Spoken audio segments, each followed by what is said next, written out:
If you've been watching our channel here, I really hope and pray that you can see that this is real, this is true. It's hard to wrap your head around at first, but the more you walk with Jesus and trust in Him, the easier it gets. I don't have this all figured out. No one does. God's ways are much higher than our ways. I know the average person who's an unbeliever, they question God. Why would God do this? I asked God for that, and He didn't, sometimes I think people treat God like a genie. I've prayed for things, but everyone's going to pray a little differently. Everyone has different needs, right? We all need basic stuff, food, water, shelter. You guys know what I mean. Asking God for like material possessions has never been on my mind.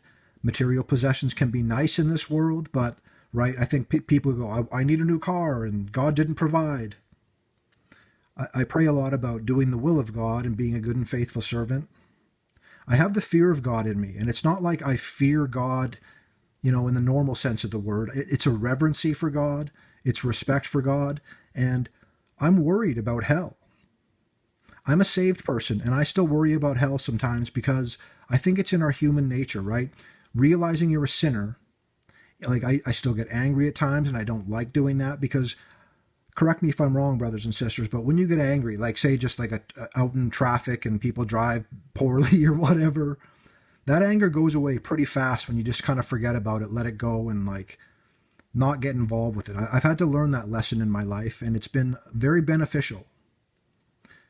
Years ago, I was a very angry person at myself, at God, at the world, at people, and God really has softened my heart in a lot of ways.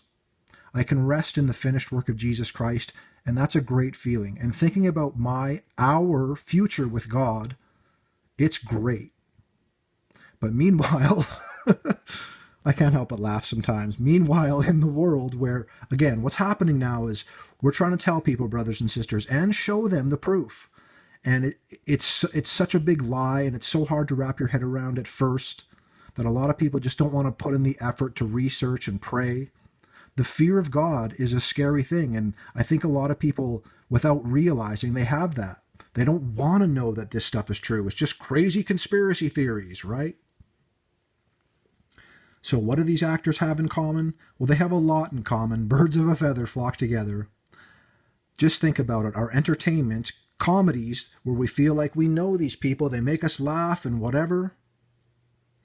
It really messes with your mind to know that they're working for the spirit of Antichrist. There's no way to nicely say that.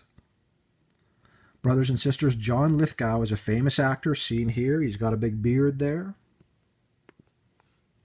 Looks like he's doing the vow of silence, keeping the secret of the biblical world. John Lithgow is hiding his hand in his coat, the way a Freemason would do. Billy Idol, he's classic 80s punk rock guy. He's darkening one eye utterly, covering half his face, doing one eye symbolism, the Eye of Horus.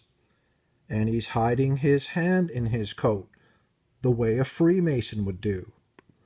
Jake Gyllenhaal covers half his face, just like Billy Idol was doing a minute ago, for one eye symbolism.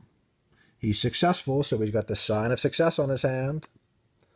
He's doing my favorite pose, the Uttara Bodhi Mudra. And he's hiding his hand in his coat, the way a Freemason would do. Notice how this repetition, it might be annoying at times, but it's how you see that there is something, this is something, it's not nothing, this is reality. It's how the world works, whether we like it or not, or believe it or not. Just because people have an opinion and don't believe in something, reality exists without their opinion. And a lot of people don't get that, right? Like they don't want this stuff to be true, so they go, well, I don't believe this, so I'm just going to put it off to the side, forget about it. This is conspiracy theory, right? I hate these terms. I am a Christian that God has given me eyes to see. I'm not bragging about that. I see this stuff very clearly, and a lot of people are starting to. Many of my brothers and sisters, you guys, you've seen this for a while. You know that this is true. I couldn't make this stuff up if I tried, right? Doing this for years on a YouTube channel. Am I making this up every day, or am I showing and telling exactly what's on the screen? I don't hate these people. I don't like them or what they do because they're deceivers, and they're ultimately deceived themselves. By who? The small g God of this world, who is called the father of lies, Brothers and sisters, thank you for listening and watching and walking with me. Everyone else, thank you. God bless you.